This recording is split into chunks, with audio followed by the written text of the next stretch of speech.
Tonight's forecast is sponsored by Ashbrook Audiology, where relationships matter.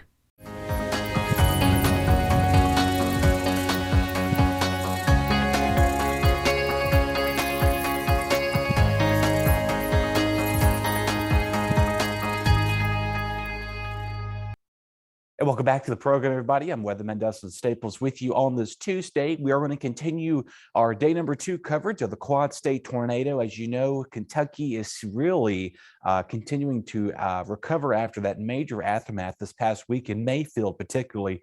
And this is what we have the latest data as of this recording. I'm sure these numbers, unfortunately, are climbing as we're talking to you. So far, 74 total people have died in this, and 105, I'm sure, numbers more are missing. 12 of those 74 deaths were children, unfortunately. So again, and you know, there was a photo circulating on social media this past weekend of a young child, infant, who suffered some minor bruises, and she successfully made it out alive, which is a miracle to say the least.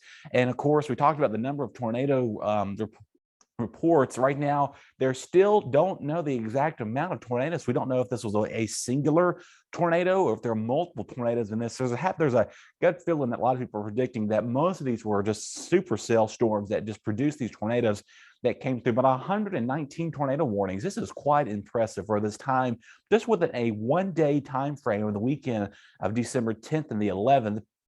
And of course, you see there that survey damage for the National Weather Service will be continuing.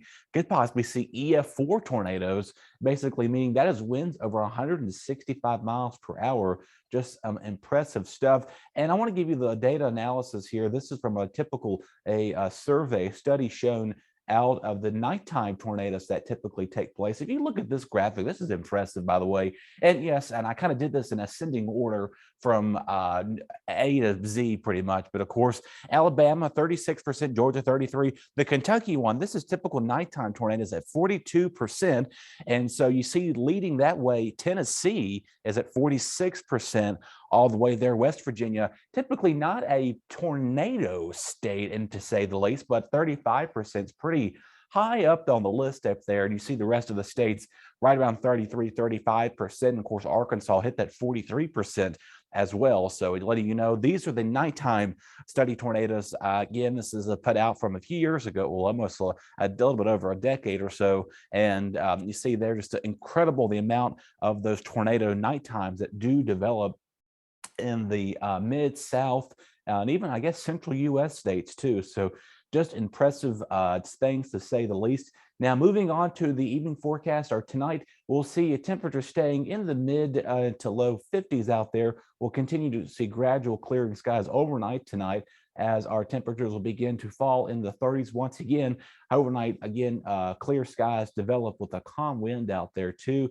Moving on ahead to your Wednesday forecast, getting prepared for the weekend coming up. It does appear we're going to remain above average again. We'll see another uptick in the temperatures as well, with a high right around 56 degrees, so the low near freezing. We do have that burn ban continuing because the dry air is in place.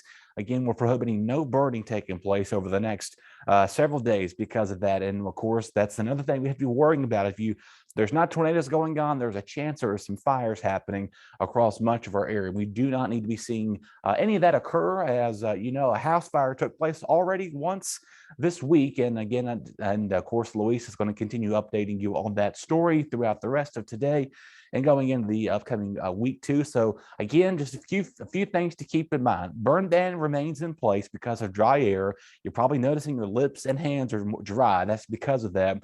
And also, we're running above average. That's again, we've been noticing this for quite some time now. And again, the drought monitor comes out on Thursday. I have a very gut feeling that parts of Henry County, especially in the city of Pennsylvania County, are on that severe drought level. We'll showcase that for you on later in the week's newscast. So once again, we'll have all that for you coming up. But in the meantime, stick around. We're going to have our news coverage continuing right after a short break. We appreciate your company as always. Your BTW21 weather forecast is sponsored by Zentmeyer Chiropractic.